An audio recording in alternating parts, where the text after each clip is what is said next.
Good evening, ladies and gentlemen. Welcome to Dbacks Dispatch here with the trio of Brandon, Gabe, and Brett here doing another series recap.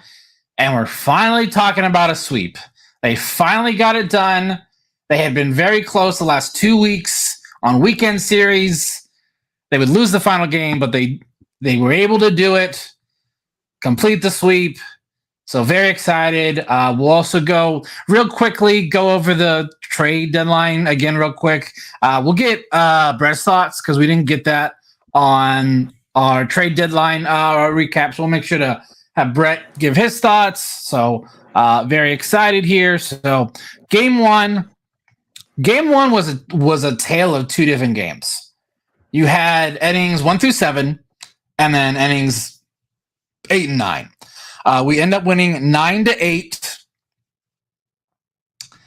Monty did not look good. Jordan Montgomery did not look good. He went 4 innings, 9 hits, 6 earned, 3 walks. He gave up 6 straight batters to reach base in the 6th. It wasn't good there for Montgomery. So it's really frustrating, to be honest, because we need him to be good. We do. Like, if we want to do something for the next 2 months and fingers crossed into the playoffs, we need Monty to be better than what he is. I don't think he needs to be like top 5 best pitcher in baseball. He just needs to be serviceable and get us these wins. So I don't know if I can trust Monty the rest of the season. Right now, if you would have asked me, I wouldn't want him to start a game in the playoffs. I just wouldn't. But Gabe, what are your thoughts on Monty? Are you pretty much like don't really trust him, or you want to still give him these last 2 months? I really don't know, just because he didn't really have a spring training, and by didn't have one, he straight up didn't have one. He had no ramp up. He honestly looks a little bit out of shape too. Like, he just doesn't look very good or very sharp. Like, his velocity is still there, but he can't locate. He's not really getting too much swing and miss. Like, he's truly just kind of a net negative out there. The only thing I can think of is maybe just a phantom IL stint for him. But the issue with stuff like that is you kind of have to prove it nowadays, and who knows if Monty's going to go for something like that. He has to be willing to do something like that. But I truly don't know. I don't know what the solution is here, other than kind of just keep him up, just because they're on the hook for him for this year and most likely for next year. So they got to figure something out. Like, I trust him for next year, but this year I truly don't have any sort of trust in him. I guess maybe just the offense has to be ready to come out swinging whenever he pitches, just the same way they came out for Davies and even Bumgarner last year. No kidding, dude. No kidding. Yeah, yes. But Brett, kind of what are Mr. most of the time glass half empty? What are your do you trust Monty at all, or what are your feelings with Monty right now? I mean, it's tough to say we fully trust Monty, obviously, like Gabe said. Still trying to give him someone the benefit of the doubt. He does, I would agree. I think he might look a little bit more out of shape than he was last year. He's never been like the skinniest or leanest dude. And maybe it's not even like he's like put on weight. It could just genuinely be like your stamina's not there as a pitcher yet, especially when you're going on the IL and dealing with that. We don't want to deal with what the Mets are dealing with, an investigation and suspension or whatever the hell they dealt with the Phantom IL. So, like Gabe said, unless you can really prove it, you can't really do that. I still don't fully want to say that we just can't even put him in there to start games anymore. Obviously, our starting pitching is still, recovering. Hopefully, with Erod and Merrill Kelly coming back soon, it won't be as big of a deal, but we're still gonna have to throw him out there. It's just weird because even looking at some of the stats, he got 9 whiffs, which was the most whiffs in the game. He didn't have the worst control. I think it's just one of those where he was just a little bit too, I don't know, his curveballs were just breaking too low. and wasn't actually getting the swing and misses. And even like Gabe said, he's not getting much swing and miss this year. His baseball savant page, when you're going to and look at the year to year from 2023 to 2024, his strike percentage or like K percentage is way down. It's almost like night and day. As Brandon's showing in the graphic right here, he's in the bottom 4% of the league with strikeout percentage.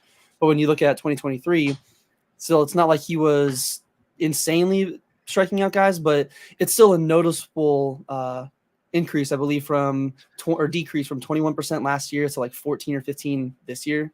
Yeah, 14.2. So he's not like, if you're gonna not have swing and miss, you got to be able to limit the contact that you're kind of giving up to some of these guys. And he gave up nine hard hit balls in the game, 2 line drives, mostly ground balls, but it's still, I don't know. I don't fully think it's, a panic yet, but it's not looking good considering he wasn't good going into the IL.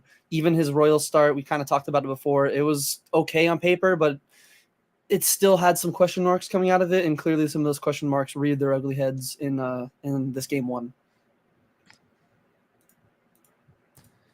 Yeah. I still don't know how, but we did win this game.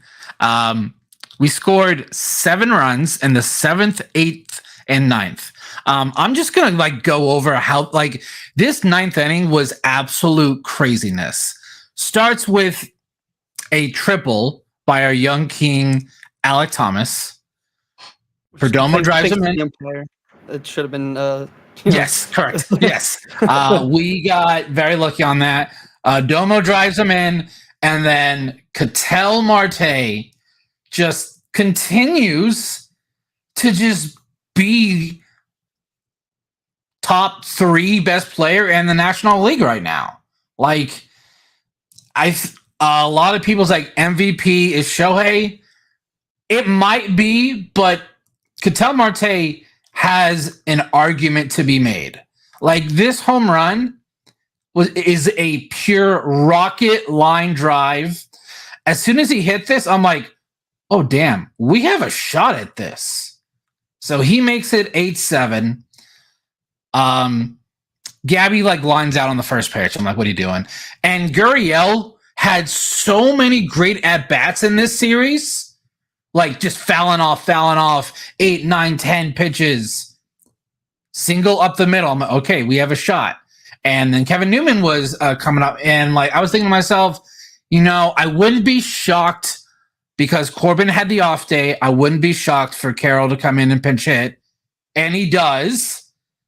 And we all saw what happened. Got his first career walk-off home run. So congrats to Corbin Carroll. This team came back. This was a very good win. This showed to me that, all right, I think the whole lay down and die Dbacks are not a thing. It was something for a period, but I really don't think it's there anymore. I feel like there's, and it's odd to say, it might be Domo and Alec. Just bringing the good vibes. It's truly what it is. And this team in the 7th, 8th, and 9th are truly just something else. So far this season, just going on OPS in the 7th inning, 650. Okay, it's fine. That's whatever. 8th inning goes up a little bit, 655. The 9th inning, all season, their OPS is 800 with an on base at 339 and slugging at 461. This is just this is mind-boggling how they're able to do this. The difference between the 7th inning and the 9th inning is honestly kind of wild too, because it is the 7th inning there, and these are just off the NL. I didn't go off of Major League Baseball entirely. I filtered just Dbacks stats across the NL. They're basically bottom of the pack in the 7th inning across all of NL. The 8th inning, they're more mid, but they're still near the bottom, with being like ninth in runs, 10th in hits, 10th in average on base. They're 8th, about middle of the pack. But yeah, that 9th inning, they're first in everything except for number of hits and on base percentage, which hits their second and on base percentage their third. So the 9th inning comes around and I don't know what happens, but the D-backs just genuinely turn into a different team. And that's, like you said, it's not been that way this year. We had the moniker lay down in Diamondbacks for a while because, and even the Jack Summers tweet with the D-backs, anytime they go down by 2 runs or more at any point in the game, like they just would give up. And this has not been that team as of late. Yeah, and Jock Peterson getting a huge RBI against a lefty like that's really impressive. Gabe, is there anything that you have personally seen or you think could be the cause of what this team does in the last third of the game, or is it just they just want to win?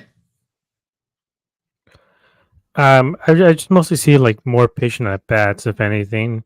Again, it goes down to Perdomo and Alex starting that. Like they will take a ton of pitches, even though if Alec grounds out, he still took 7-8 pitches. So the next guys after him have seen at least 7 or 8 pitches from the relievers, especially if it's a closer. They've seen him enough to where they can start to time him a little bit better. But I guess the main thing is this is the team that Mike Hazen constructed at the beginning of the year. This is what they were always supposed to be, but just because of injuries and guys like Corbin, Gabby, Suarez, like we had a lot of guys slumping all at once. And hopefully, they don't slump again anytime soon. But with the way they're going, like we're not relying on one guy anymore, like we did all season. Like we've been relying on Catel's hot periods, and then Gurriel going through his hot streaks, and Christian Walker going through his hot streaks. We're no longer relying on them. It's everybody, and this game showed it. It was Carroll, it was Thomas, Suarez, like everybody contributed. Even Gabby to a certain extent. I know he flew out, but somebody has to make the outs in these situations. But also just the fact that Davey Martinez just let him out there to die. And like his stock fell so bad after this. Yeah, Finnegan is just. I honestly thought this was one of those moves where they kind of. I truly don't know why he left him out there. I guess maybe they don't want to move on for him or something. But it was such a strange thing that Davey didn't take him out for any reason, even though he was getting rocked left and right. Like I know he missed that first strike call, and that's the thing that all the Nationals fans were relying on, saying like, no, that it was a strikeout, blah blah blah. I'm like, yeah, but he still allowed like 6 really hard hits anyways, like even with 2 outs. And I know it's woulda, coulda, shoulda. Like we don't know what would have happened if Alex started out the inning with a strikeout. We just don't know. But Perdomo hit a single right after he got that triple. Like we don't know what would have happened. But you can say that about any game. Like the umpires were terrible in this last series, and they're terrible against the Pirates as well. Like there was that game on, was it Saturday, where the umpire scorecard had like 0.83 runs in favor of the Pirates or something like that. Like it's been ridiculous. And like today, Jackson Holiday struck out on a ball that was like 2 feet outside of the zone. It was ridiculous. Like this crap happens. Like when you have, imperfect, stupid umpires calling games, you're going to get stuff like this. And you kind of just like Finnegan, if you can't get the strikeout there at the bottom of the zone, throw in something else. Do anything other than throw him a fastball almost straight down the middle, which is what he did. So it's just this team found a way to win. That's what they've been doing, recently. That's not what they were doing all year. Like at the beginning of the year, it seemed like they were finding ways to lose, whether it was a defensive miscue, whether it was the bullpen, whether it's the starting pitching. It was one thing or another that led this team to a loss.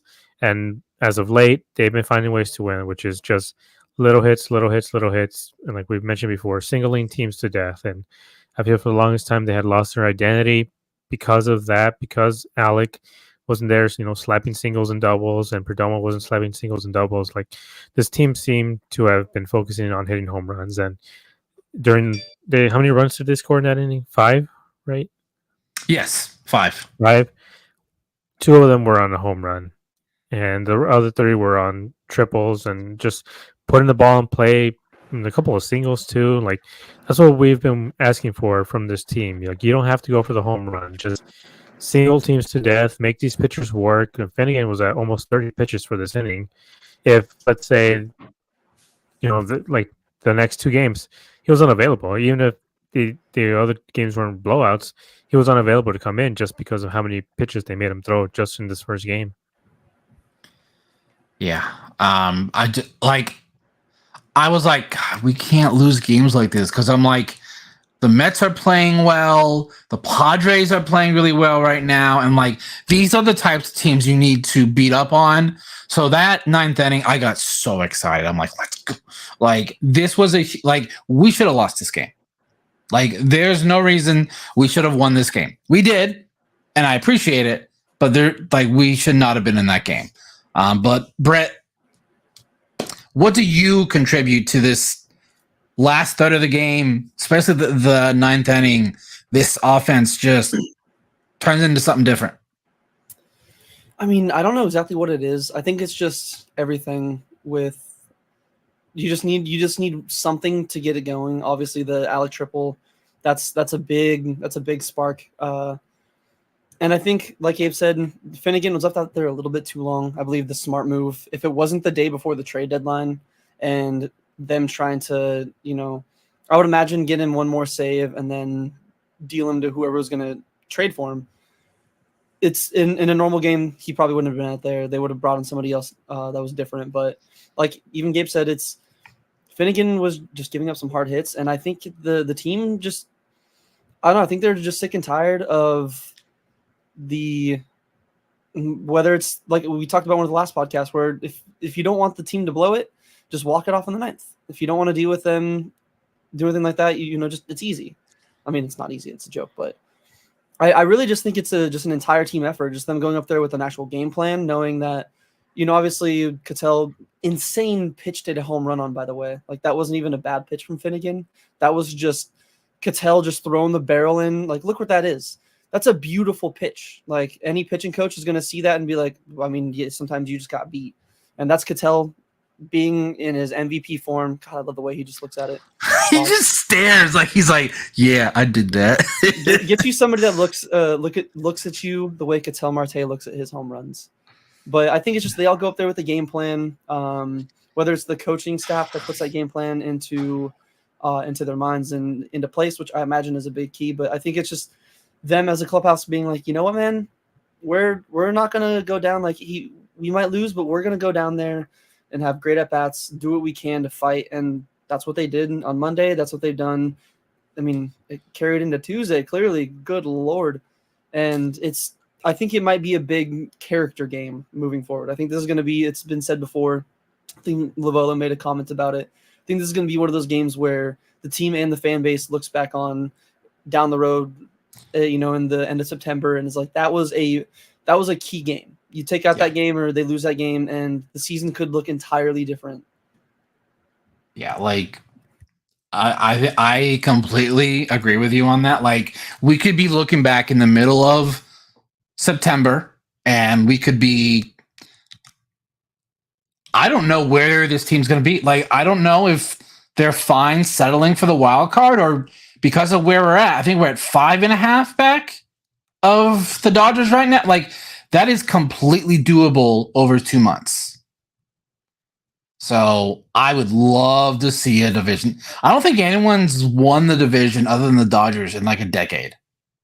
I think they've won it every year for pretty close to over a decade. Giants won it the 1 year, I believe, when they both had like 100-something wins. Oh yeah, because the Giants had their insane fucking year. Yeah, I forgot about that. So, moving on to game 2. But before we do that, Brett, I just want to get your quick thoughts on the acquisition of Josh Bell and Dylan Floro. The Josh Bell one was definitely, I think even Preston, kind of said it when he was on the show.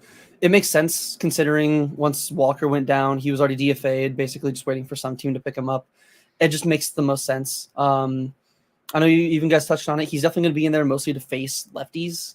And it's even today's news was a little surprising to see Pavin go down because I assumed it would have been a platoon of him against lefties and then Pavin against righties. But I'm assuming now it's going to be him and probably Kevin Newman until Christian Walker comes back.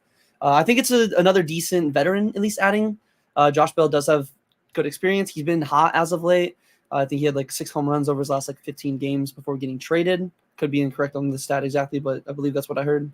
And I mean, even just another switch hitter is always nice. Good for matchups. Again, I know he's not as good against right-handed pitchers, but it's still good to have the switch, especially giving up cash or a player to be named later. I think it's never a bad trade to make.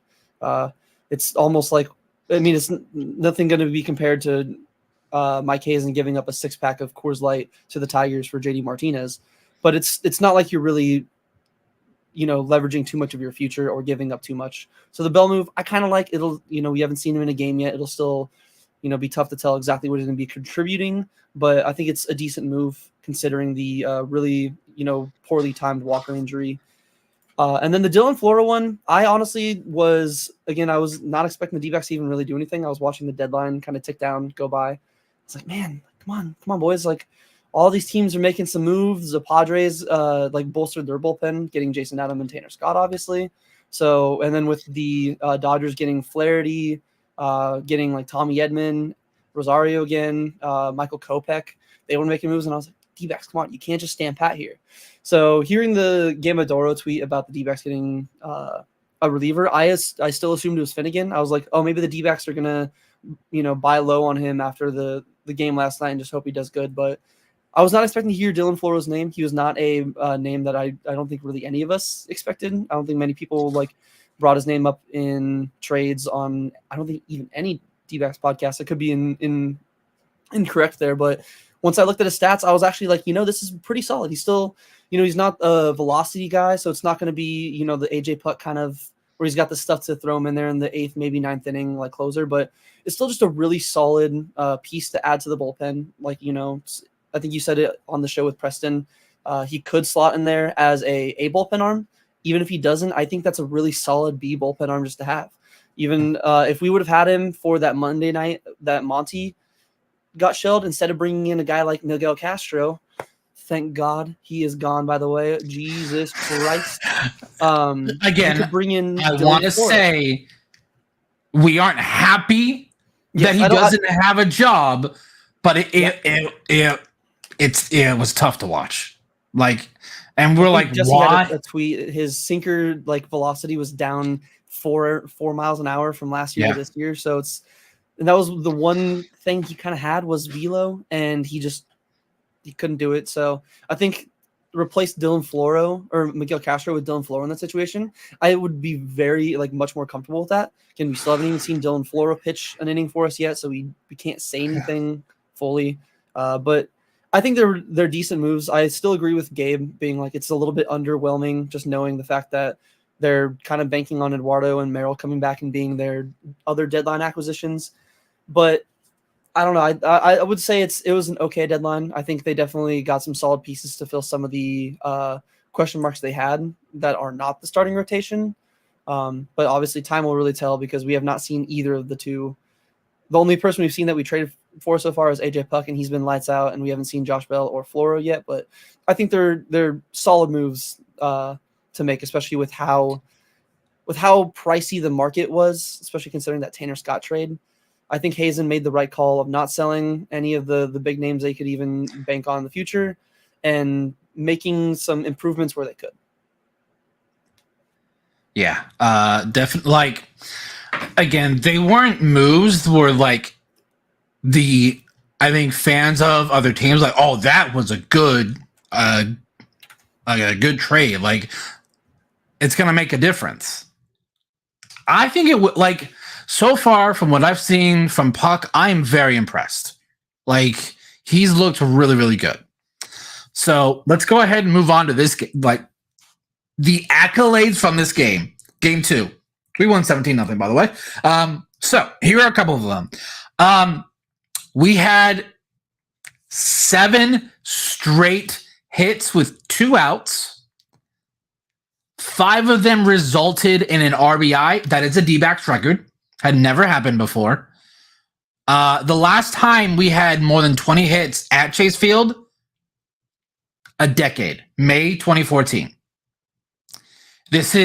So They tied for the most hits in a D-backs game, but set a record for most hits at Chase Field. So they did it against the Giants earlier this year. They had 22 hits, but this is the record at home. It's the most lopsided shutout in D-backs history. Like, just simply amazing. Oh, and Ryan Nelson throws 9 strikeouts. Looks absolutely dominant in this game, which I don't think a lot of people are talking about because it was all offense in this game. Like, just absolutely insane. Like, so we have Domo single. We have Marte single. We have Moreno double. Gurriel double.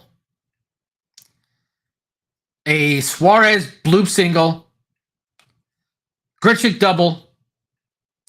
And McCarthy double. Like, that's just crazy. Like, I was just like, this is so insane. Like, I was enjoying this. Oh, and Gino hits 3 home runs in this game, by the way. Gino loves the month of July. Absolutely insane.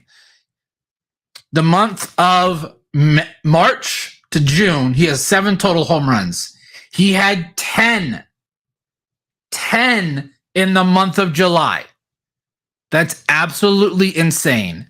Like, it just boggles my mind how dominant Gino was. And I just had it pulled up here. I'm going to pull it up again. Gino raised his average from sub 200. It was like 198 at the start of the month to 227. I will eat crow here. I thought Gino was cooked. I thought he was washed. I was like, Gino, just the power's not there. The man's at 17 home runs right now. Like, sorry, 16. He's at 16 home runs. So, like, it's amazing what he did. Like, the month of July was just something different there. So, yeah, he was batting 198 with a slug of 313. And by the end of the month, hitting 230 with a slug of 415. So, congrats to Gino. Gino looked simply just so great. I really wanted him to get a 4th homer. I think that would have been absolutely great because I'm pretty sure it's only been done once in franchise history. JD Martinez, 2017 at Dodger Stadium. So really impressive. Gabe, would you say that this is the most impressive offensive performance in recent D-backs history, or do you still think the 4 home runs against the Dodgers is more impressive? Speaking about Geno specifically? No. Just like the team in general. Just like the way everything was clicking in this game. I would say, probably that Dodger Stadium one, just because Dodger Stadium is huge. It's a lot more cavernous than Chase Field, and it was 4 home runs. Like, they completely demolished the Dodgers. Talking about the context, the Dodgers were rolling. They're a very good team. That was that year where there was that Sports Illustrated article about, like, the best team of all time, bullcrap, when they went 53-7 in 60 games. Like, they were rolling. They're looking very good. But then also, comparatively, Robbie Ray went 7 innings, 10 strikeouts, I think. So he even technically outpitched Ryan Nelson in this game. But it was so incredible to watch this game where they just... Did we lose him? I think Gabe froze Yep. for a second. I think Gabe froze there for a second. So we'll kick him out here real quick and I'll keep an eye. No, all right, looks like he's good here. Gabe, so you were saying how basically Robbie Ray had a better outing in that 4 home run game at Dodger Stadium in 2017. Yeah, it's just...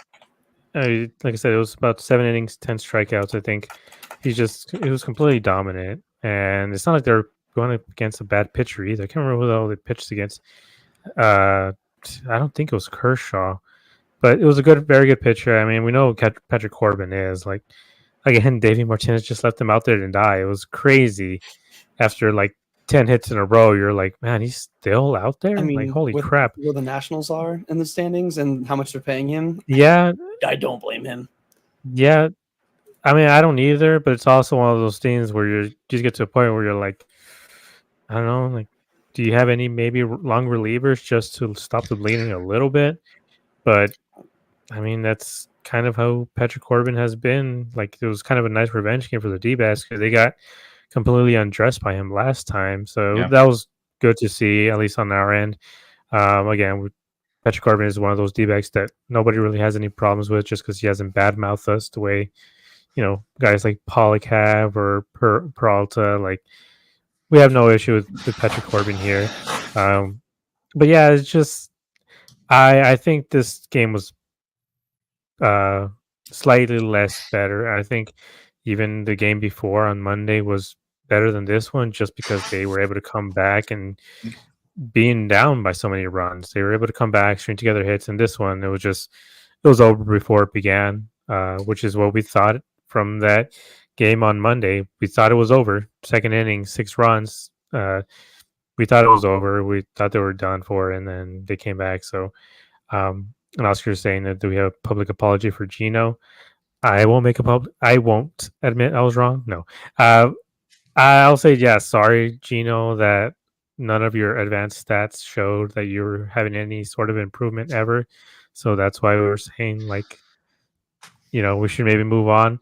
That's what it was for me. It was just there's guys that when you see their advanced stats where you're like, okay, well, look, his exit velo is at 105. He's launching the ball, just going straight to defender, so he's hitting on the ground. Like guys have improvements throughout the season, and Gino just wasn't. He was striking out at a crazy amount. He was striking out like 2 out of 3 times, and the third time he was grinding out into a double play. Like he was literally bad, and same with his defense, just wasn't there at all. So that's why we were talking about moving on from him. But we did mention maybe not so much about DFA but bringing up Davison, like giving Gino a different look where he's not being relied upon to be a cleanup guy or anything, just to maybe move him down into the lineup, give him a second look. The same thing I think we might talk about later with Paul Sewell, just maybe moving guys from the spot where they're in just to make sure they're getting their confidence, getting different looks and stuff. Like I'm happy what I'm seeing from Gino. This is what we wanted. We didn't want a guy who's hitting 250 or whatever. We were asking for 220 with 40 bombs. And that's so far what we're getting from him, even though the season is like 50 games left. At the rate he's going, he might as well hit 40 bombs while he's at it. Yeah. Another stat I forgot from this game. Jake gets 3 hits again. Jake is just demolishing left-handed pitching. And basically, so a quote came out where Toy asked, like, what are you doing differently? And basically he said nothing. Like he's just playing baseball. He's just somehow he's able to just absolutely destroy lefties.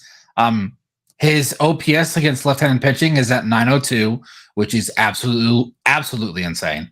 Like that, actually it's 909 right now. He's batting 375 on base of 423. Like he has to be in the lineup at least four times a week. Like I know that yes, Corbin's better. Alec plays better defense, but the way Jake has been playing offensively, you can't sit him. You just can't. Like he has earned that he needs to play. So, Brett, was this the most impressive offensive performance by the D-backs for you, or do you have anything else you think was more impressive than the 17-0? Are we going all time? Yes. This year, all time? I mean, if we're going to go all time, I still think one of the more impressive ones would definitely be the World Series. I believe Game 6 at home against the New York Yankees, when they just absolutely just bent the Yankees over the mound and just had their way with them. It was insane. And then also probably the JD Martinez 4 home run game. That was really like, still remember watching that live at the pizza place I worked at in Flagstaff. Shout out to Marcos, and was losing my shit. I was like, because again, they were the Dodgers owning us, and I was like going crazy in there. I mean, it was still really good. Don't get me wrong. Especially Patrick Corbin when we faced him in Washington earlier this year, I believe in June. We didn't do too well against him. Like he kind of shut us down. Especially Gino didn't look good. Like none of the guys looked good. So I think it might be a little bit of he wasn't the best starting pitcher, but still to do what they did in the second inning was just really impressive. It's hard to hit a baseball. It doesn't matter who the pitcher is. Like they're still getting paid to, get guys out. And even Monty had a rough outing, but the Nationals didn't even put up the amount of hits in a row that the D-backs did.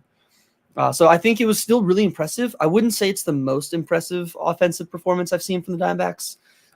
Probably have to go through and maybe look at some of the ones in the past, especially considering, I mean, you think even Mondays, like I would believe Gabe was saying, or maybe it's Brandon, I'm forgetting which one.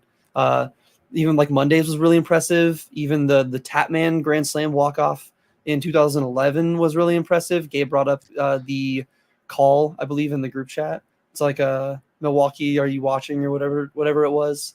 So I think there's still some pretty impressive ones that kind of overshadow it, but they putting up 17 runs and scoring more than the Chicago Bears did in the first half of tonight's game. That's impressive, man. It's preseason. Preseason. Do not compare the two, sir. I will take any chance I can to. I know you will, Mr. Packer. but still, like it was really impressive, and I think it's also equally impressive the fact that Nelly did what he did, and the team they shut them down. Like whether it's a 17 runs or even if the Nationals scored like a few there, to keep him on a shutout like that when it might be easy to lose composure as a pitcher and just try to start just like cruising through things, just feeding fastballs down the middle. He stayed composed. He stayed on a mission. The bullpen came in, continued locking it down. So, I mean, I think it was just impressive all around. I just don't know if I would say the most impressive offensive performance. I will. I thought it was the most impressive one in at least recent memory. Fratelli's is good, by the way, Drew. I'm not gonna lie. There was when I worked there, it was a hate. It was the rivalry. Like Fratelli's, but no, they're pretty good too. I won't lie. So, but no, Ryan Nelson, 7 shutout innings, 2 hits, ties his season high with 9 strikeouts.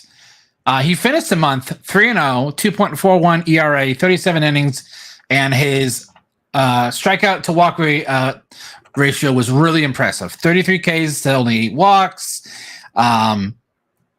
Finished the month, batters OPS was 573. So that was really impressive to me. So Gabe, does it make you happy, feel good to see that we have a true homegrown starting pitcher that is looking very good? Talking about Brandon Fodder, who I'm joking. No, I'm talking. I know we're talking about Nelson. We already have one. His name is Brandon Fodder. Now we have another one, which is Ryan Nelson. The thing that impressed me the most out of this game was the strikeout total, because the Nationals don't strike out. They're one of the teams that strike out the least in the league. They have the least amount of chase rate. They put the ball in play. This is a team that does not swing and miss very often. So I know the record doesn't indicate that they're too good, but if you look at chase rate and everything else, they're a very, very good team, I guess, to a certain extent, where they make a lot of contact. They get a lot of groundouts and a lot of flyouts. Like if you're gonna pitch against the Nationals, expect there to be a lot of balls put in play. And yet Nelson struck out 9 guys the day after. Same thing with Gallen. He got a bunch of strikes and a bunch of swings and misses.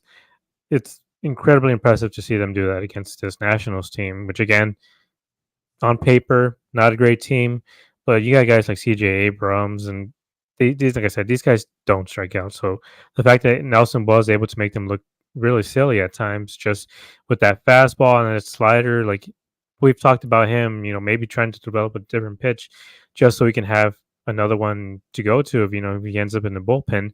And with him, for the longest time, we're talking about him being like a Jekyll and Hyde. Maybe it might be time to put him in the bullpen just because he can get, really high up in velocity.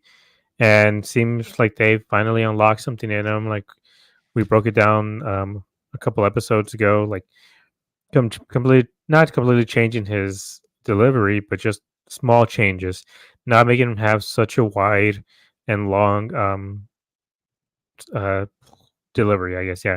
Yeah. Just because before he would extend his arm a lot more, he would step, his leg would step a lot further. And now he doesn't do that. He keeps everything a lot closer, a lot tighter, and he seems to be able to find a little bit more velocity that way. And since then, I mean, he's been pretty much lights out. Like I've loved seeing him pitch now. Like I'm not worried about him as much. Seems like every time he's going to go out there, you're going to see 6 innings, 1 or 2 runs. Like the worst outing he's had was still like 6 innings and 3 runs in this last month. So the unfortunate thing is, like, once Erod and Kelly come back, what are we going to do about him? Because he's doesn't really have a position. I guess he should. He should definitely have a position in this team. Unfortunately, because he's making $500,000, and Merrill and Erod are making, you know, 10, 15 times that. Like, you kind of have to put these guys in and see what you have. I'm hoping they can maybe sort of go to like a 6-man rotation. I doubt that they would do something like that, but either way, I'm happy with what the growth that Nelson has showed, because this is what he showed in the playoffs. When he came in as the I guess not starter, opener, whatever, he still pitched 5 innings, a shutout ball. Like, we've seen him have games like this before, and all we needed from him, and all we've been asking for, is consistency. We weren't expecting him, 7 innings, no runs. We're just asking 5 innings, 3 runs. Just give us that. Just give us a chance to win. And so far, for at least for the last month or so, he's been giving us more than a chance to win. He's practically been winning these games by himself. Yeah, like there was a period there where I'm like, is he a MLB starting caliber pitcher? I was questioning myself. I completely am 180 of that. He has looked so good, and I think he's just gaining confidence. Like, he knows that he belongs up here, which a lot of the times these guys just need confidence. Like, it's all everything between the ears. So, Brett, your thoughts on Nelly? I think he, and also I didn't address it earlier, but yes, Oscar, I'm full public apology to Gino Suarez, and I'm going to have a full public apology to Ryan Nelson. Through the first 2 months of the season, both those players, for Gino particularly, we're talking about, like, cutting, DFAing him, sending him away, like, let someone else, like, just let him find success somewhere else. And Ryan Nelson, we were like, man, this guy's a bullpen arm, kind of like what they did with Said Ciccone. He's not a starter. He doesn't need to be in the rotation, and he's making us eat crow. I mean, I don't remember if you went over the stats already, Brandon, but for Nelson, he has been insane in the month of July. He had a 3-0 record, 2.41 ERA, and 37 in the third innings.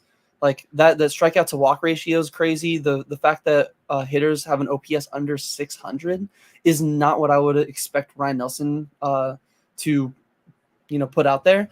And it's not like he's been facing like scrub teams. Here, let me find who he's actually been up against. He's been facing some pretty tough, opponents, some pretty tough lineups in just the month of July. If I go to stats, game logs. So in the month of July, he had to face the Dodgers, the Padres, the Blue Jays, and then the Cubs, Royals, Nationals. The Royals, their lineup is still really good. Obviously, Bobby Witt Jr., he's still banging. He's making a big case for MVP. The Padres and Dodgers lineups are no joke. The Blue Jays still have some boppers. And then, like Gabe said, the Nationals, they might not slug you to death, but they're still going to put the ball in play. James Wood is still really good. CJ Abrams is really solid. Juan Yepes has been on a really good streak. So it's not like he's been just facing the White Sox for 7 starts this month. He's been really solid. And I think a big key of that is just finally having the confidence of knowing maybe the reason why he was overextending before and, kind of having some of those issues was, I know if you have a really good fastball, you want to blow it by guys. You want to show, like, oh, they can't hit it. But sometimes a little bit less velo, like if you can, like, the spin and make it look, nasty out of your hand with control, I think that's what he's learned. And that's kind of what's led to the success we've seen from him, because it's, again, I'm fully going on my apology tour here in this one. I did not expect this at all, and I will eat crow on it. Like, this has been a godsend. If it wasn't for what he's been doing in the month of July, I don't think we have the same record that we do. I don't think we're 5.5 back of the Dodgers in the division and sitting currently at a wild card spot. Yeah. Yeah, and I kind of want to piggyback on that real quick. Just with the way that Dodger fans are reacting, the way they're talking about it on MLB Network, like we tweeted it out, like they're just talking about the Dodgers, like, oh well, the Dodgers shouldn't be worried. They're just gonna have to get their guys back in the rotation and blah blah blah. I'm like, we haven't had a steady rotation this entire year. Erod has been out the entire season. Merrill Kelly has been out for 2 months, Almost 2.5 months. Yeah, He has three starts maybe. Gallen has been up and down. He was injured for a while. Montgomery was injured for a while. He's just been garbage. Like I tweeted out, it was a T-ball pitching machine that we're throwing out there every day, other than Brandon Pfaadt's start. And Nelson has been able to just completely be able to steady this rotation, just the two of them. Like right now, we know, like, if we have Brian Nelson, Brandon Pfaadt, and Zach Gallen, we feel confident enough that we could take 3 out of 3, and if anything, maybe 2 out of 3, just because we might get dominated. Like we'll talk about later with the Pirates. Like we're facing their all their good pitchers right now, especially Skeens. So it's going to be Skeens versus Nelson. I'm excited to watch that matchup. Like with the way Ryan has been rolling, and just Skeens is a complete monster. So I mean, we've been asking for this type of performance from him, and as of right now, like Brett said, we wouldn't be in position to be fighting for a division if it wasn't for guys like Nelson just stepping up and showing like he belongs up here. He really does. He's been, way to say, he's probably our second best pitcher right now. Like I think Monty has not looked good all season. Like he's had like 1 or 2 starts that were decent, but most of them have been subpar. Ryan Nelson has gotten his ERA from 7.06 on May 17th down to 4.53. So almost 3 full. Like, so I'm gonna do a quick Fangraphs stat split because I'm curious on what his actual numbers look like through that time span. Yeah, like that's really impressive there for Ryan Nelson. I truly do think a lot of it has to do with confidence. I think he finally has confidence in throwing that cutter, so he does have a secondary pitch that he knows he can throw. And that was why guys teed off on him all the time, is like, just got to wait for that 4-seam fastball, because he throws it all the time. And every single one of these hitters in Major League Baseball can hit a 4-seam fastball, as long as it's not 102 and moves. So from because obviously May 17th was one of the last games where he got rocked against the Tigers. The four innings, 11 hits, 8 runs. From May 22nd on, he has 13 games started. He has a 3.55 ERA with 6 home runs, 19 walks, 56 strikeouts. Opposing hitters were slashing 242, 294, 393 against him. He's got 6.5 strikeouts per 9. He's still got, almost like just over 2.5 or just over 2 walks per 9. Good Lord. But like his whip is down to 116 at that time. His FIP is 358. So even just off of that alone, it's not like he's just getting good batted ball luck. His FIP is even showing that he's been really effective. So I don't think any of us would have expected that in this stretch from Ryan. Like that's genuinely, I think, been one of the more underrated parts of this, last month and a half of Dbacks baseball. Yeah, I agree. I want him to continue to move forward, continue to be dominant, because we're going to continue to move forward. So moving on to game 3 here, we won 5-4, but it was sweaty, y'all. It was nerve-wracking. Gallen started this game decent outing by Gallon. We needed this as a fan base, and I think he needed it for confidence, because I think Gabe had brought it up several times. Like, it seems like it might be a confidence issue with Gallon as to why he hadn't been pitching good lately. So he goes 6 innings, 6 hits, 6 Ks, 1 run, 91 pitches, 12 whiffs. He has 9 wins on the year, which seems crazy to me that he already has 9 wins. He's not even at 100 innings yet, so he's going to be well under what he did last year, which I think finished the regular season at about 220. So I think that's huge for Gallon. And I feel like that's why he struggled early in the year. It's because he threw close to 250 innings if you include the postseason. That's a lot of innings to be thrown. Jake McCarthy continues to just, oh, look, it's a lefty. What is he going to do? He hits this gapper triple. Simply amazing. His and we discussed it earlier, his OPS against lefties is just insane. Second sweep of the year, which is crazy. To be honest, we could have 3 in the last 3 weeks if we could just win a game on Sunday. Like, it is quite sad. So now, Gabe, my question here for you, for Gallon, are you worried about the low innings that he's pitching, or do you see that as a positive? So, like, in September and October, he is like being dominant. I guess it would just depend on how many pitches he's throwing. If he's going 5 innings, but he's throwing like 100 pitches, then I'd be worried. In this game, he got through 6 innings. I believe it was just the last batter. He was at 85 pitches before facing the last batter in the 6th inning. And then the last batter, whoever it was, took like 9 pitches, I think, too. So by the time he was done, he was almost right at 100 pitches. So at that point, you're like, okay, just 6 innings and it's fine. Torrey has left him out there at times when we've questioned it, like, this guy's at 90 pitches and he's coming out for the 7th again. Or he has 85 pitches through 7 and Torrey, sits him down. Like, there's a lot of, I don't know, I guess, variability in his starts, but that's kind of how he's been for a lot of his career. Just a lot of varied starts where he'll be taken out very early or too late. Like, it's been inconsistent, but I feel confident. I'm hoping, these last few starts are more of a boost for him, where he is able to get back to where he was last year, because it was clear that he ran out of gas halfway through the season. He was already well over 120, 130 innings coming outside of the All-Star break. So he scuffled. Same with 2022. He was a favorite, then he scuffled just because it seemed like he was throwing a ton of innings.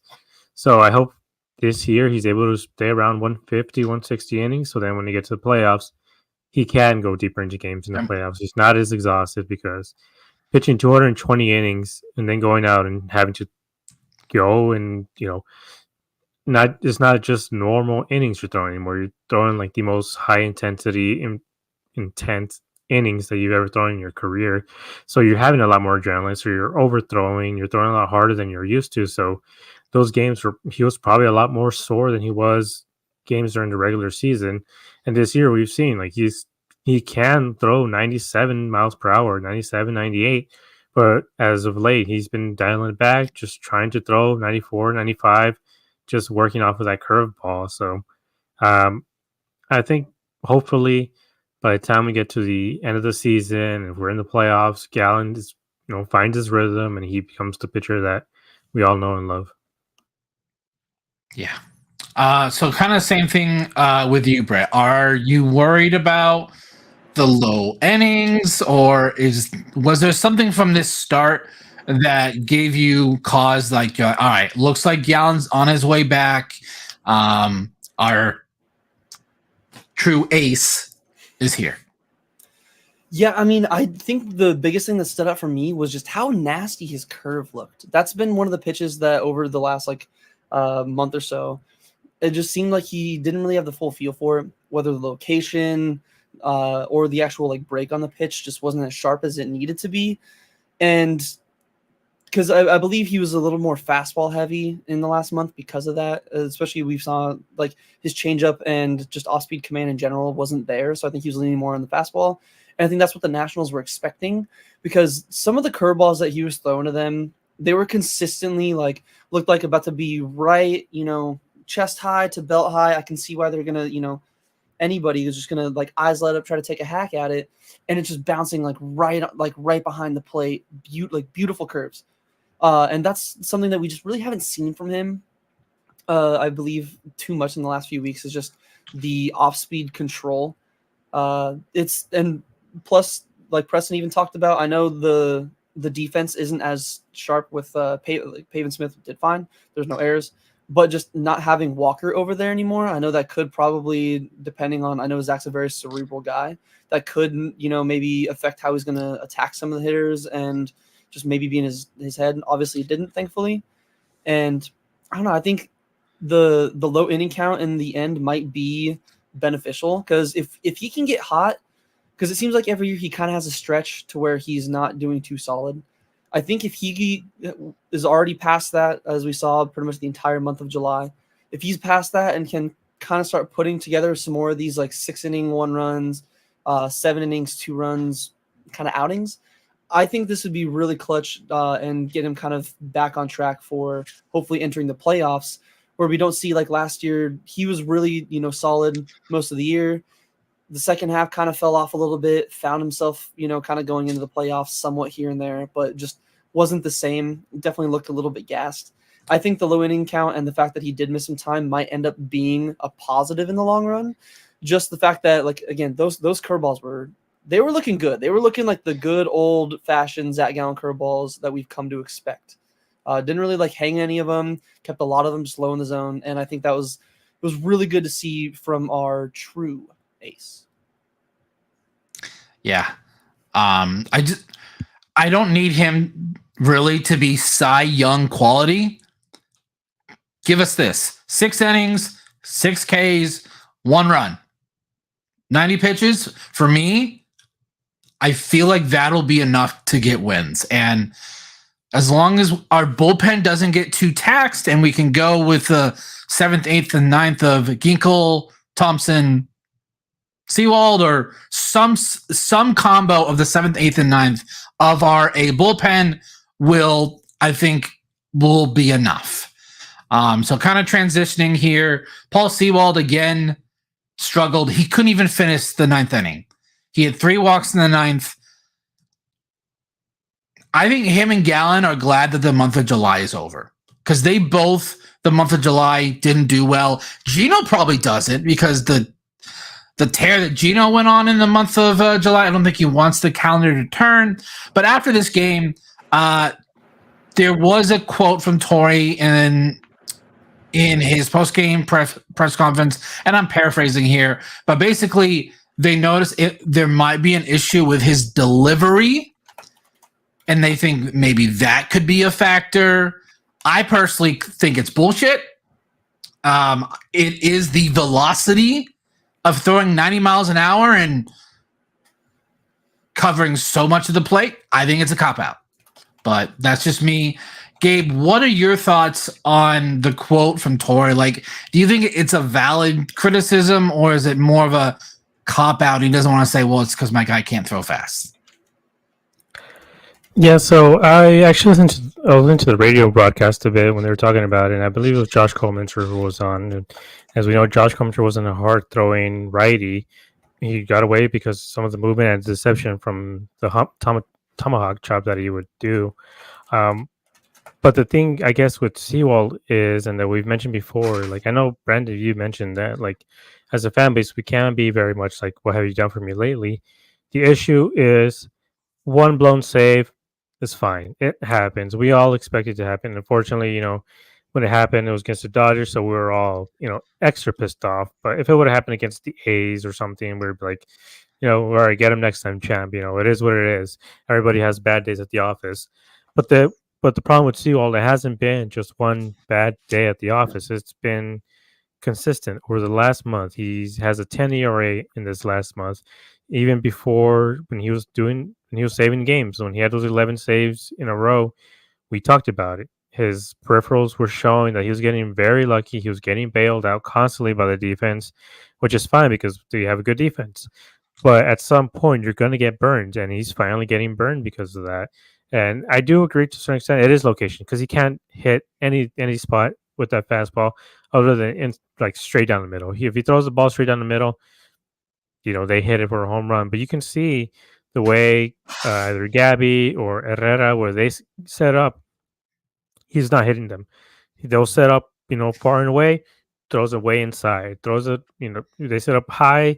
Gabby, was basically standing up for the ball, and then Seawald just throws it straight down the middle. Like, it is very much an issue with location right now for Seawald. The other issue is 90 miles per hour, man. You can't rely on 90 miles per hour against, certain parts of these lineups. Like, I think for now, like I know I mentioned in the group chat that we should DFA him if he blows the game. He didn't even get a chance to blow the game because Torrey took him out.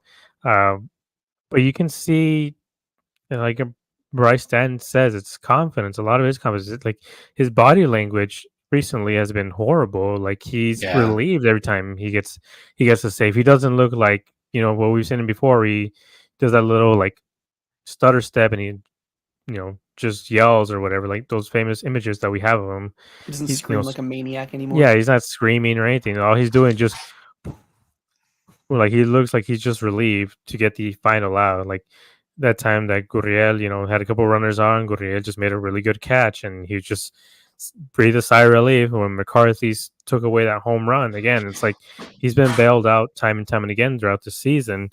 And he knows it. He knows he hasn't been too good. It seems like the only person who doesn't know that he hasn't been too good is Torrey because he keeps throwing him out there and he keeps saying, he's our guy. Like, no, I haven't thought about it. I'll take 16 out of 20 saves any day of the week. Well, guess what? 4 of those blown saves all happened, his last like 6 times out or whatever it was. Like, he's a problem right now. And I don't want to DFA him. I don't think he's worthy of being DFA. I still think he has a lot. I still think he has a lot to offer this team, but not as a closer. Not for now. I know there's a lot of fans talking about doing the committee. The committee has never worked for any team. The Dodgers are trying it out right now, and it's been disastrous.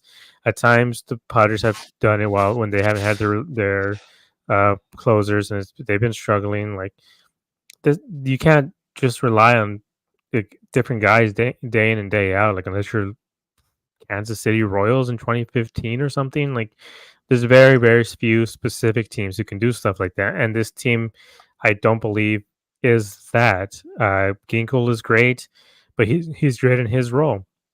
Right now, the only guy I would trust is Puck because Puck is just disgusting. He can throw 97, he can throw 98, and with this funky delivery, he throws from the left side. He can get righties out. It's just he kind of looks a little bit like Josh Hader out there. So if there's somebody I trust right now, it's AJ Puck, and I think he should be closing the next few games. But we have 2 weeks to figure this out. While these other teams in the league right now, they're all have about 2 weeks to figure their crap out. Or like find out who's closing these games, who's the middle relievers. Like everybody got relievers at the deadline, so everybody's going to be having some growing pains recently. But I think as of right now, I don't think they got that Paul Sewell can't come in for the 9th. I don't want it to happen again. Like we've lost too many games recently. We were talking about Dbacks having the same record as the Dodgers, being better than the Dodgers right now. If Paul Sewell could have closed, and I know hindsight is 2020 and everything, but we saw the warning signs with Paul early in the season.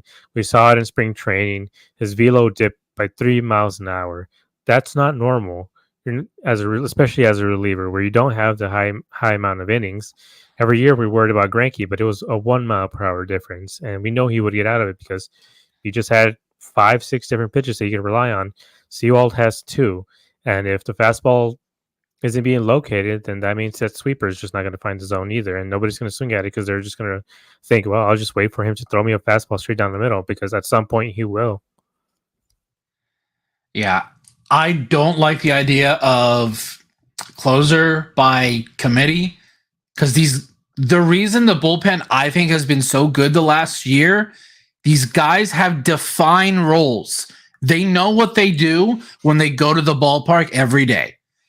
Ginkel and Thompson, they pretty much know, yeah, we'll probably 7th or 8th. It might flip based on matchups, but they know I just don't like closer by committee. It never really works.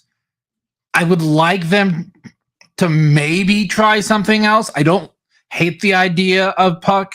I just don't think Torrey is too loyal of a guy. I don't think he's gonna move on from Seawald yet.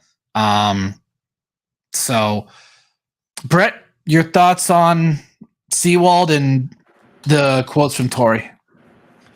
I mean, I could see, especially with like the videos, maybe they are actually looking at something that's like they're genuinely something with his delivery, because we talked about it before the show. Paul, he's Meatball Paul for a reason. He can throw it down the middle probably 9 times out of 10. And with how much he was missing yesterday, that's to me, I could see. I think there's a little bit of validity to Torrey's comments, and that like there probably was something wrong with his delivery. I just think it's one of those where I'm like, okay, there's something wrong with delivery, yes, but like I don't think that's still getting away the fact that his 91 mile an hour fastballs, when he is locating, are just going right down the middle. Like I think it's just one of those where it was, especially again, it's against the Nationals lineup that doesn't have as much pop, I don't believe. Like we didn't really see it as much this series. I think there's only 1 home run, and that was from Alex Call, which I can't believe I called that, by the way, as a joke. But I think they're kind of like, look at what happened with Kevin Ginkel. Kevin Ginkel had that really rough stretch, and I know he wasn't a closer, and non-closers are easier to move around and all that. I agree. I don't want a closer by committee. I don't think that's smart. But I think if anything, at least the one person that does have somewhat closing experience, and I know it might not have been the best when he was there, but Ryan Thompson did it for Tampa Bay for a little bit. At least just go, hey, you're going to be our closer for now. Let Paul get some lower leverage innings. Let him do what they did with Ginkel. Go find your confidence again, because I still think obviously he was doing it to start the year. Like, yes, he was still, getting lucky. We even talked about that, like on the games where he did get saves. He was still getting hit really hard. I don't think that's going to change just by fixing his delivery. But just like with Ryan Nelson and even hitters, we've talked about before, confidence is a big thing. Paul has no confidence on the mound. As you know, Gabe and you guys were discussing in the beginning with, he doesn't go out there doing his screaming anymore, which, I mean, again, he's probably in the, what do I have to, what do I have to be pumping my chest for when I'm barely even getting these saves for? And I get it. But there's still that like, hey, man, you're a closer. You got to have that like screw loose still. You can't go out there expecting, oh no, I don't want to give up runs. Like, no, you got to be like, fucking, I'm going to get you out. I'm going to get you out. Even if I do throw 91 miles an hour down the middle, I'm going to get you out. He doesn't have that same confidence anymore. It's like he's afraid to throw a strike instead of, here's my best pitch, hit it. And like, I know even that's probably what he was doing over the last month or the first weeks of July. And it obviously didn't help. And maybe that's where the confidence has been lost. But I don't know. I think just taking him out of the closer role, let Thompson have that for the time being. We still have like Puck if we need to go out there. Like if Thompson's not available and we still have Puck. We still have other guys like Ginkel's had some experience. I know the closer by committee isn't the best, but I think it might be what's like, again, not full closer by committee. Ryan Thompson can be the majority closer, but when he's not available, or again, if you're going to face 3 lefties in the 9th, I'd rather have Puck in there, just being honest. I think that would go a long way with trying to fix Paul and get him into because you're not going to send him down to the minors and let him fix it down there, because if he gets shelled in the minors, then he's broken. He's not going to fix it from there. Like, just do what they did with Ginkel, give him some lower leverage situations, and hopefully he'll, kind of find his groove again. Call him Cusco. So I'm not calling you out here, but Thompson has 5 career saves. He was never really a closer with Tampa. Oh, no. That's what I'm saying. Like, I know it wasn't much, but at least he still technically has some experience, especially Puck has more. Puck had 15 last year. So in terms of experience, Put Puck back there. I like what you said about Ginkle. Put him in with Seawall. Put him in low leverage situation. Put him in the sixth inning in a non-close game or something. Like I think he just needs to get his confidence back. Yeah, that's a good note about Puck. Honestly, I didn't realize he had more saves. I thought Ryan had a few more in Tampa Bay. No, but that would make sense. So I'd be okay with Puck too. Just switch him, but just get Seawald out of 13. Ginkle has 13 career saves. That was because of 21 or 2020, 2021, and 2022 before we even had Paul, because we had no closer. So that was a closer by committee where it's like, yeah, he's gonna rack up 4 saves in each year, basically. Yeah. So yeah. I would like them to just try somebody else for a bit and just. Maybe it is true. Maybe there's something wrong with his delivery. Maybe he's injured. I just want an explanation other than he just throws meatballs and he throws 91 miles an hour. That's what I want it to be. Like, I don't want it to be because he's just not good. Because that sort of drop off just makes no sense to me. Because he was fantastic last year. He was good his first 11 save opportunities. I just don't. I want to give him the benefit of the doubt that he's just struggling right now. But personally, if they change it, I want to see Puck back there because I think he has. It's really hard to hit a lefty that's 6'7" that throws basically a frisbee slider, and throws 97 miles an hour. So we'll see what they do. We'll see if we get a save opportunity this weekend in Pittsburgh. That's where we're going this weekend. Going to play the Pittsburgh Pirates again. Huge series, man. The rest of the wild card in the NL West are facing really beatable opponents, so we need to win the series. Yes, this is a very big series. We took 2 or 3 from them last week. Be great if we could do it again.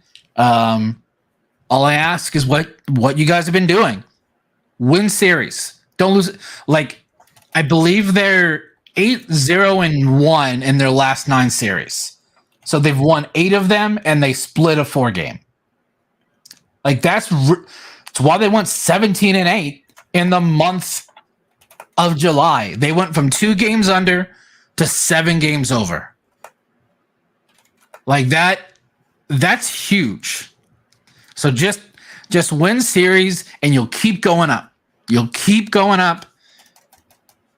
That first wild card spot is not that far away.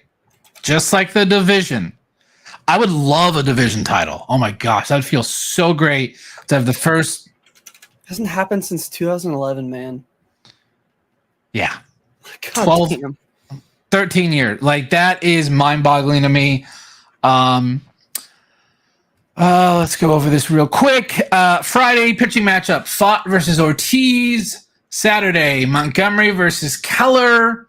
And Sunday's going to be must-watch. Ryan Nelson versus Paul Skeens. Dude, I'm so sad that Paul Skeens didn't get the pitch here. I wanted to see him in person so bad. And we have a lot of early games. Tomorrow's 3:40. Saturday is 3:40. And Sunday, bright and early, 10:30. So all I ask... series win, guys. That's all I ask. If you want to sweep again, I'm not gonna hate it. So, Gabe, just real quick thoughts on what you want to see out of this series. Just same thing. I want to see a series win. I know the Pirates made some moves to get better. If they got better, so did we. Sort of. I want to see what Josh Bell looks like. He's going back to Pittsburgh, so hopefully he looks good and we don't miss Walker too much because I believe Pavin got option to AAA. So this is Josh Bell's turn. We have a few weeks for him to show what he's got. I know he's been on a recent hot streak, so I want to see that hot streak continue for him. Hopefully we can pull out some wins, and I know at times he can be better than Christian Walker has been. So hopefully, we can win the series, but it's not going to be easy. I guess maybe tomorrow is maybe slightly easier just because what's the guy's name again? pitching tomorrow? Ortiz, yeah, Luis Ortiz. He's not a starter. He's a bullpen arm. He has like maybe 4 starts this year, but they're starts. It's, he's had like 70 games already. Like he's a bullpen arm, so hopefully either they get to him or whatever other guy that comes after him. It seems to be a bullpen game, so hopefully tomorrow against Brandon Pfaadt, they're able to take at least that first series, because you take that first series, you put yourself in really good position to win the to win the series, because you can't win a series if you lose the first game most of the time. We have a rough 10-game stretch here. Got 3 against Pittsburgh, 3 against Cleveland, 3 against Phillies. I thought it was 4 against Phillies. Thought we have a 4. Yep. Sorry, it's a Thursday to Sunday home series, which I still find it funny what the giveaway is on Saturday. Make sure you check the trash cans on Saturday with how many Philly fans are probably going to show up and throw away the rings. So, yeah. This next 10 games, I think, is going to be really big. So, Brett, what do you want to see out of this Pirates series, other than Paul Skeens just absolutely murdering us, probably getting 10 Ks on Sunday? I mean, I personally don't want to see that. I would like us to be the first team that's put up 4 runs or more on Paul Skeens in his career. Again, I whether there's no tape or not enough tape on him, or just I think it's more of Paul Skeens genuinely disgusting. There's a reason. There's a good reason why he carried LSU all the way to the College World Series, and I don't think they won it that year. I could be mistaken. I think they lost in the very end. I don't watch college enough. I don't remember, so don't quote me on that. But he's genuinely insane. I want to see them just win the first 2. Obviously they already faced Luis Ortiz. They've seen Brandon Pfaadt, so that game, you never know, especially when an offense is facing the same pitcher for the first or the second time in a week. You don't know the approach, what they're going to be expecting, what they're going to see different, if they're going to even hit him different. I hope that we hit Mitch Keller a little bit different than we did on that last Sunday. Obviously, that we only put up 2 runs on him, so maybe we can put up a little bit more. But like I said, I just want to see them win the series, even if that does mean we lose one of the first 2 and then somehow like chase Paul Skeens in like the 6th and then put up some runs on the Pirates bullpen, because I know the Pirates bullpen, I believe, has been a little volatile this year at times. So I think the main thing is just winning the series, because everyone in the NL wildcard and NL West, Dodgers, Cardinals, Braves, Padres, Mets, Braves, all of them are facing, I believe, under 500 teams and lackluster teams that they're probably expected to win the series, if not sweep. So just to stay in contention, just to keep the division where it is, keep the wild card race where it is, got to see a series win at minimum. Yeah, just continue to win, keep going up. Yeah, as Bryce Stanton brings up here, it then gets easier because we have 9 games against Colorado, Tampa, and Miami. So that'll be good.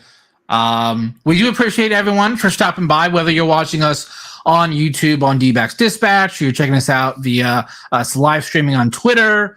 Also, make sure to check us out in audio form on Spotify and Apple Podcasts. Make sure to like, comment, and subscribe on YouTube. See y'all next time.